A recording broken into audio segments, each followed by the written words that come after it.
साथियों सलाम नमस्ते सत श्री अकाल और जय भीम जोहार। साथियों अक्सर ये शिकायत आम है। वो शिकायत ये है कि लेखक जो है ज़मीनी धरातल पर उतर कर कभी भी ना विद्रोह करता है और ना आवाज़ बुलंद करता है जन समस्याओं को लेकर, जन मामले को लेकर। लेकिन झारखंड में आदिवासी समाज से आने वाले ग्लेडसन डुंगडुंग ऐसी शख्सियत हैं जो सिर्फ लिखते नहीं हैं, उनकी कई किताबें छप चुकी हैं और सारी किताबें झारखंड पर केंद्रित हैं।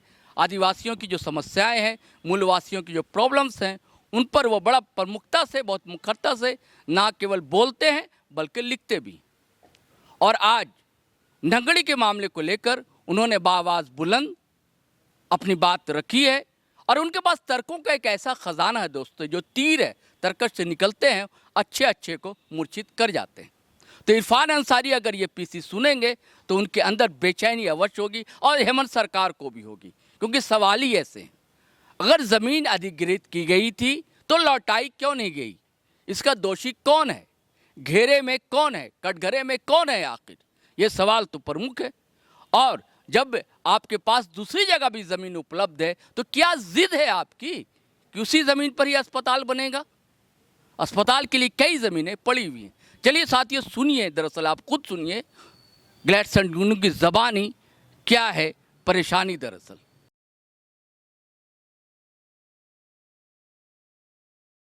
सबों को जोहार। आज विशेष रूप से हम लोग संयुक्त रूप से प्रेस वार्ता कर रहे हैं। यह प्रेस वार्ता नगरी में जो भूमि विवाद है और ख़ासकर अभी सरकार फिर से नगरी की ज़मीन को कब्जा करके वहाँ पर रिम्स टू बनाना चाह रही है। वहाँ पर जो तार का घेरा लगा दिया गया है और नागरी के रैयत खेती नहीं कर पा रहे हैं, तो इसी को लेकर हम लोग बातचीत करना चाहते हैं। आखिर नगरी की ज़मीन किसकी है और क्यों नगरी की ज़मीन पर रिम्स टू बनाना गलत है? इससे नगरी के आदिवासियों पर क्या असर पड़ेगा? तो इसको पॉइंट बाय पॉइंट मैं आपके पास रखना चाहता हूं। उसके बाद हमारे साथी सॉलिडरिटी के रूप में नगरी को किस तरह से हम लोग मदद करेंगे उस पर अपना बात रखेंगे। सबसे पहली बात तो है कि नगरी में जो 227.71 एकड़ ज़मीन है, जिसको 1957-58 में तत्कालीन बिहार सरकार के द्वारा भूमि अधिग्रहण अधिनियम 1894 की धारा 17(1) और 17(4) के द्वारा अधिग्रहित घोषित किया गया। और वो दो मकसद के लिए, एक तो कृषि विश्वविद्यालय का विस्तारीकरण और दूसरा उसी कृषि विश्वविद्यालय का सीड बैंक बनाने के लिए। और इसके लिए अर्जेंसी जो क्लॉज है उसका उपयोग किया गया। लेकिन उक्त ज़मीन का कब्जा सरकार ने विगत 60 वर्षों तक नहीं लिया। इससे स्पष्ट होता है कि अर्जेंसी का क्लॉज के द्वारा वहाँ की ज़मीन को अधिग्रहित घोषित करना यह कानून का सरासर जो है कि दुरुपयोग है। तो तत्कालीन बिहार सरकार ने भूमि अधिग्रहण कानून का धारा 17(1) और 4 का दुरुपयोग किया है। इसके संदर्भ में सुप्रीम कोर्ट ने बहुत ही स्पष्ट कहा है। आपका एक केस है, उसमें सुप्रीम कोर्ट कहता है, यूपी का केस है, वो केस किया था SLP संख्या 8939 वर्ष 2010, देवसरन एवं आन बनाम स्टेट ऑफ यूपी एवं आन। इस मामले पर यूपी सरकार ने जेल का विस्तारीकरण बोल के किसानों की ज़मीन उसी धारा भूमि अधिग्रहण अधिनियम 1874 का धारा 17(4) को के तहत उसका अधिग्रहण किया था। लेकिन 11 महीना तक उसका कब्जा नहीं लिया था। तो इसको लेके इलाहाबाद हाई कोर्ट गए ये लोग, लेकिन इलाहाबाद हाई कोर्ट ने सरकार का जो कब्जा करने का या अधिग्रहण करने का घोषणा करने की जो प्रक्रिया थी उसको सही माना। उसके बाद किसान चले गए आपको सुप्रीम कोर्ट। तो सुप्रीम कोर्ट ने स्पष्ट कहा कि इस मामले में भूमि अधिग्रहण अधिनियम 1874 की धारा 17(4) का दुरुपयोग किया गया है। यहाँ कहीं से भी अर्जेंसी नहीं थी। यदि अर्जेंसी होता तो ये अधिग्रहण की घोषणा के बाद 15 दिन के अंदर में सरकार जो है कि अपने कब्जे में ले लेती। दूसरी बात, झारखंड का छोटानागपुर के लिए छोटानागपुर काश्तकारी अधिनियम विशेष कानून है, और जहां विशेष कानून होगा वहां पे सामान्य लॉ प्रिवेल नहीं करेगा। सुप्रीम कोर्ट का स्पष्ट इसमें डिसीजन है। महाराणा प्रताप सिंह बहादुर एवं मनमोहन देव AIR 1966, SC 1931 के साथ कई सुप्रीम कोर्ट के जजमेंट है जिसमें इस फैसला दिया गया है। अब ये जो छोटानागपुर है, यहाँ के लिए छोटानागपुर काश्तकारी अधिनियम विशेष कानून है, और उसी कानून के तहत धारा 52 में स्पष्ट लिखा हुआ है कि भूमि अधिग्रहण अधिनियम 1894 का उपयोग सिर्फ मुआवजा देने के लिए किया जाएगा, अधिग्रहण के लिए नहीं। अधिग्रहण जो किया जाएगा वो छोटानागपुर काश्तकारी अधिनियम के तहत। लेकिन छोटानागपुर काश्तकारी अधिनियम में चूंकि अर्जेंसी का क्लॉज नहीं है, इसलिए इन्होंने जानबूझ के उसका दूसरा कानून का उपयोग किया। आप देख लिए कितना चालाकी से। अब सोचिए कि 1894 में वो कानून बना है, छोटानागपुर काश्तकारी अधिनियम 1908 में बना है, और इसमें यह लिखता है कि भूमि अधिग्रहण कानून के साथ सिर्फ आप मुआवजा दे सकते हैं। इसका मतलब ये कानून के तहत ही भूमि अधिग्रहण होना चाहिए था, जिसका दुरुपयोग इन लोगों ने किया है। तीसरी बात, CNT एक्ट जो है उसका धारा 46 में देखिए स्पष्ट है कि रैयत अपना जमीन का एक हिस्सा ही बेच सकता है, पूरा नहीं बेच सकता है। जब कोई भी आदिवासी जमीन बेचता है तो उसको पूछा जाता है कि आपके पास बेचने के बाद कितना जमीन बचेगा, वो बताते हैं, तब कन्विंस होता है, तभी DC जो है कि उसको अलाउ करता है। और उसी तरह 5वीं अनुसूची, उसमें भी 5वीं अनुसूची पैरा 5(2)(a) के A में स्पष्ट लिखा है कि आदिवासियों का, अनुसूचित जनजातियों का जमीन का रक्षा के लिए, ऐसा नहीं कि बेचते बेचते वो भूमि नहीं हो रहा है, इसके लिए गवर्नर रेगुलेशन बनाएगा। तो ये जो दो प्रोविजन है 5वीं अनुसूची और छोटानागपुर काश्तकारी अधिनियम, तो ये दोनों प्रोविजन है इसलिए है कि आदिवासी ऐसे ना कि भूमि उसको बेचते या विकास के लिए देते देते भूमि ही ना हो जाए। नगड़ी की जमीन को देखिए, ये जमीन चले जाने के बाद इनके पास कोई जमीन नहीं बचता है। इसका मतलब स्पष्ट है कि अनुसूचित क्षेत्रों में आदिवासियों को भूमिहीन बनाना 5वीं अनुसूची पैरा 5(2)(a) और ये CNT एक्ट की धारा 48 का घोर उल्लंघन है। इसके अलावा देखिए कि भूमि अधिग्रहण अधिनियम में 1894 का धारा 48(1) उसमें स्पष्ट है कि यदि जमीन का उपयोग नहीं किया गया, अनुपयोगी है, तो उसको जो है कि रैयत को वापस देना है। 60 साल से जमीन पड़ा हुआ था। और इसके संदर्भ में आपको मैं चिट्ठी बता रहा हूं जो 12/1/1979 को लिखा गया है, वो बिहार सरकार के विशेष सचिव श्री आरूप कुमार बसु के द्वारा। और वो लिखते हैं सारे DC को कि इस तरह के जितने भी जमीन हैं उसको वापस कर देना चाहिए। उस जमीन को किसी और उद्देश्य के लिए उपयोग करना भूस्वामियों के साथ धोखा है, उनके साथ अन्याय है, ये चिट्ठी में लिखा हुआ है। तो उसके बाद जब झारखंड बना, इसी चिट्ठी को आधार करते हुए यहाँ भी A.K. रस्तोगी ने चिट्ठी लिखा सारे DC को कि इस तरह के जितने ज़मीन है उसको आइडेंटिफाई कीजिए ताकि उनको वापस दिया जा सकता है। तो उनका ही चिट्ठी का इन लोग अवहेलना कर रहे हैं। अब आपको ये भी मैं बताना चाहता हूँ, इसमें सवाल आएगा कि झारखंड हाईकोर्ट में तो हार गए हैं लोग, लेकिन झारखंड हाईकोर्ट का भी देखिए WP रिट पिटीशन जो है 2347/2012 का, और इसी का झारखंड हाई कोर्ट का फैसला के आधार पर सुप्रीम कोर्ट ने कहा यह पुराना केस है, आप नहीं देखेंगे।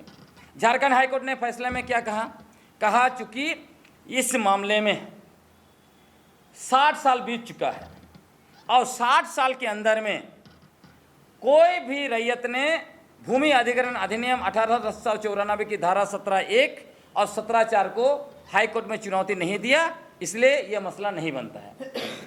तो सवाल यह होता है कि आप सोचिए, जब रैयत लोग खुद जो है कि जमाबंदी सरकार को दे रहे हैं, रैयत को पता ही नहीं है कि सरकार ने किस चालाकी के साथ उनके नाम से जो है कि उनका मुआवजा को रांची का कोषागार में चुपचाप रख दिया।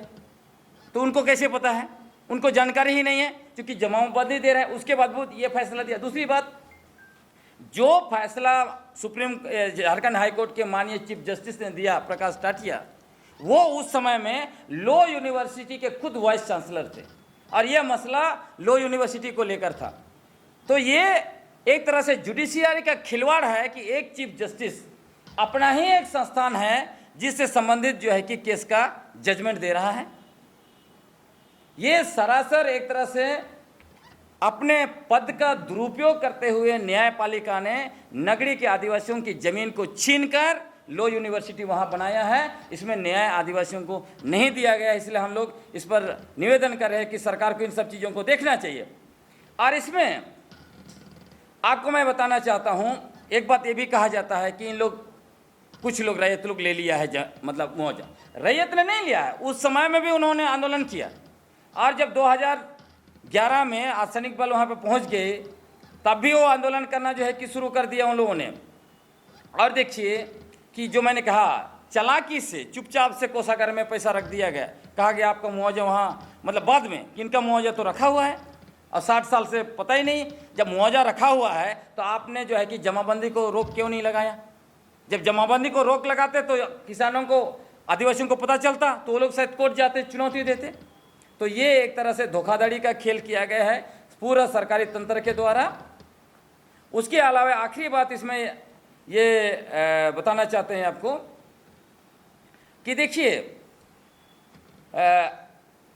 दिसुम गुरु शिबू सोरेन उस समय में 2012 में सरकार के स्टीयरिंग कमेटी के अध्यक्ष थे। वो जो है जाते हैं नगरी, उन्होंने 15 जुलाई 2012 को वो नगरी गए और नगरी में उन्होंने स्पष्ट दो बातें कही। एक, उन्होंने कहा कि खेती की ज़मीन को किसी भी हालत में सरकार को नहीं दी जाएगी। दूसरी बात उन्होंने कहा, जोतो ना यार। तो जब दिसुम गुरु शिबू सोरेन का एक एक शब्द झारखंड के लिए कानून के बराबर माना जाता है, तो फिर उन्हीं की सरकार आज क्यों वहाँ पर जो है कि फेंसिंग लगाई है। तो इसलिए हम लोग माननीय मुख्यमंत्री साहब को निवेदन करना चाहेंगे कि नगरी की जमीन, भूमि अधिग्रहण अधिनियम 1894 धारा 17, 1 और 4 का दुरुपयोग किया गया। CNT एक्ट की धारा 50 और 46 का दुरुपयोग है। अनुसूचित क्षेत्र का जो है कि दुरुपयोग है। सुप्रीम कोर्ट का निर्णयों के खिलाफ है। इसलिए इसको जल्द से जल्द अधिग्रहण से मुक्त घोषित करते हुए नगरी के आदिवासियों को वहां धान रोपने दिया जाए।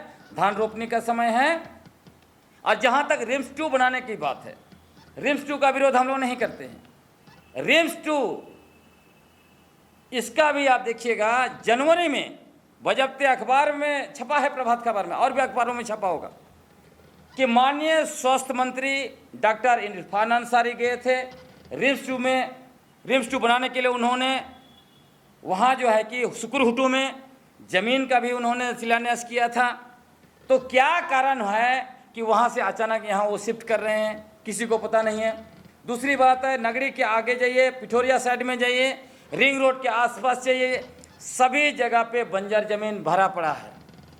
तो और झारखंड में ऐसे भी मात्र 18% सिंचित ज़मीन है। चारों तरफ जब बंजर ज़मीन है तो जिद क्यों है कि खेती की ज़मीन में ही रिम्स 2 बनाएंगे? ये आदिवासियों के साथ अन्याय है। आदिवासी भूमिहीन हो जाएंगे या CNT एक्ट का उल्लंघन होगा, संविधान का उल्लंघन होगा और आदिवासियों के साथ आदिवासी राज में अबुआ सरकार के द्वारा इस तरह का अन्याय आदिवासी बर्दाश्त नहीं करेंगे। इसलिए माननीय मुख्यमंत्री महोदय से निवेदन है, महामहिम राज्यपाल से निवेदन है, जो कि 5वीं अनुसूची कस्टोडियन वो हैं। यहाँ का शासन, प्रशासन और नियंत्रण संविधान के अनुच्छेद 244(1) और 5वीं अनुसूची के तहत होना चाहिए।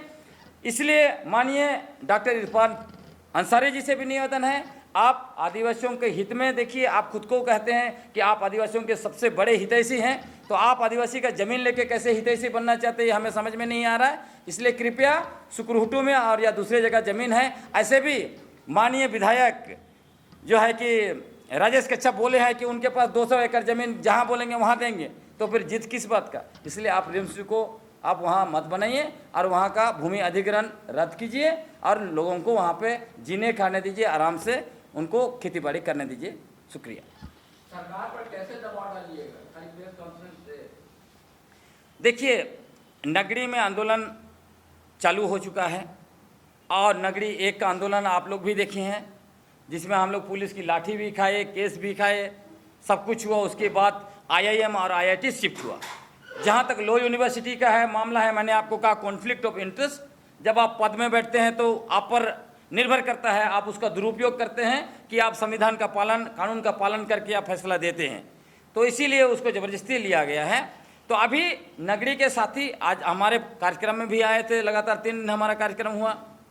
उनका कहना था कि वो अभी निरंतर अलग अलग विभाग के मंत्रियों से मिल रहे हैं, माननीय विधायकगण से मिल रहे हैं, माननीय मुख्यमंत्री से भी वो मिलेंगे, निवेदन करेंगे। यदि उनकी नहीं सुनी जाती है तो कॉल जो है कि वो लोग करेंगे, और जिस दिन कॉल करेंगे आप देखिएगा यहाँ पर नगरी टू भी बहुत अद्भुत जबरदस्त मूवमेंट दिखाई देगा। सरकार में ये आदिवासी निशाने पर है, एक इसी का तभी का मामला भी चल रहा है, और उसके बाद फिर अभी एक और मामला है तो सामने वो क्या नाम है, मिश्रा VIP मिश्रा, हाँ, वहाँ कई जगह मामले चल रहे हैं। और ये सरकार हम लोग कहते हैं 56 इंची सरकार है। देखिए आबुआ सरकार की बात नहीं है।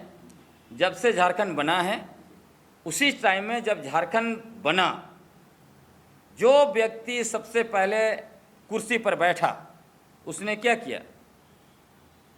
उसने पूरा दरवाज़ा पूंजीपतियों के लिए खोल दिया। औद्योगिक नीति 2001 बरही से बहरागोड़ा तक रोड के दोनों तरफ 5-5 किलोमीटर, और उसको 2012 में बढ़ाया गया, फिर उसको 2016 में बढ़ाया गया 5 किलोमीटर से 25 किलोमीटर। तो झारखंड का विगत 25 वर्ष का अनुभव आप देख लीजिए, 25 वर्ष होगा झारखंड, तो उसमें आप देखिएगा कि मूल रूप से यहाँ की ज़मीन, यहाँ का इलाका, यहाँ का खनिज संपदा को लूट करके पूंजीपतियों को देने के लिए, बाहरी शक्तियों को देने के लिए, बाहरी लोगों का पूरा साम्राज्य स्थापित करने का ही काम किया गया। इसलिए हम लोग कहते हैं आज यदि हम लोग रो रहे हैं तो उसका कारण यही है कि विगत 24 वर्षों के अंदर में जो भी लोग मंत्री बने, मुख्यमंत्री बने, विधायक बने, जिस जज्बे के साथ 5वीं अनुसूचित क्षेत्र के लिए, या जिस जज्बे के साथ अबुआ दिसुम अबुआ नारा के बदौलत झारखंड बना था, उस सपने के साथ अगर वो करते, उस जज्बा के साथ करते, तो शायद ये हालत नहीं होती। तो वो सारे लोग जिम्मेदार हैं, लेकिन कम से कम आज भी उनको कम से कम नींद से बाहर आने की ज़रूरत है। अपेक्षाएं अधिक कुछ भी नहीं है। विगत चुनाव में आप देखिए उन्होंने क्या वादा किया था, जो उन्होंने वादा करके आया था उसी की हम मांग करें। वो क्या बोले थे? हम जो है पेशा कानून लागू करेंगे, हम जो है लैंड बैंक को खारिज करेंगे, स्थानीय नीति लाएंगे, सारा कुछ उनका ही था। तो हम लोग तो याद दिला रहे हैं। देखिए ऐसा कुछ फोर्स होना चाहिए जो वॉच डॉग का काम करे, सत्ता को, विपक्ष को जगाए। हम लोग को दुर्भाग्य यह है झारखंड में कि हम लोग ना सिर्फ सत्ता को, हम लोग को विपक्ष को भी जगाना पड़ रहा है। आपने देखा होगा पिछले बार जब बजट सत्र हुआ, 1 महीने का विधानसभा सत्र चला, विपक्ष का नेता ने पेशा कानून पर एक भी शब्द नहीं बोला। तो ये हम लोगों को करना पड़ता है।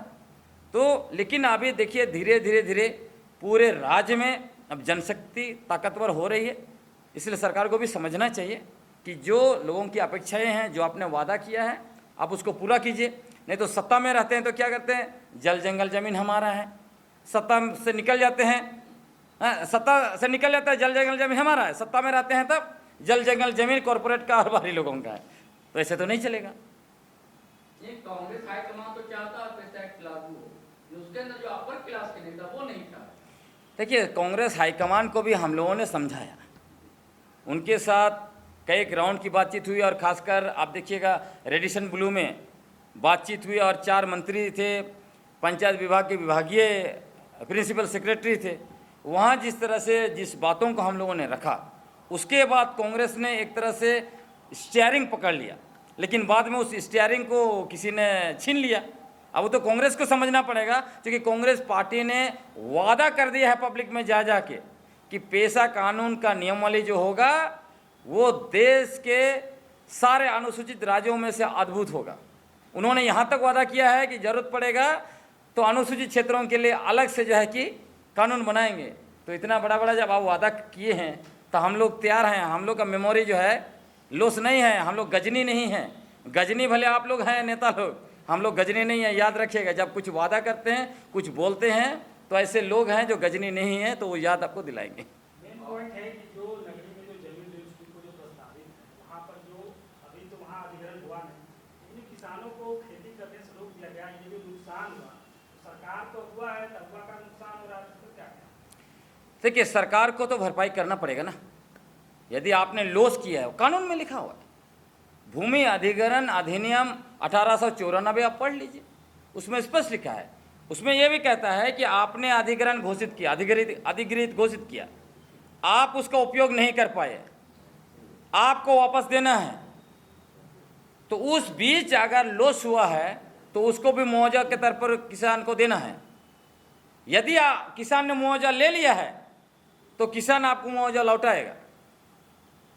ये स्पष्ट है भूमि अधिग्रहण अधिनियम 1894 में। मूल विषय है कि ना तो वहाँ पर सर्वे हुआ, ना तो भूमि अधिग्रहण हुआ, एक बैग जाके पुलिस छावनी लगा करके जमीन को जो है अवरोध किया गया। ये तो क्रिमिनल का मामला हो जाता है। बिल्कुल। होता क्या है ना, सरकार चुपचाप से आपने कागज में लिख देती है कि हमने अधिग्रहण कर लिया, आपको पता नहीं, और चुपका चोरी छुपे लिखा है, उसी को वो सच मानती।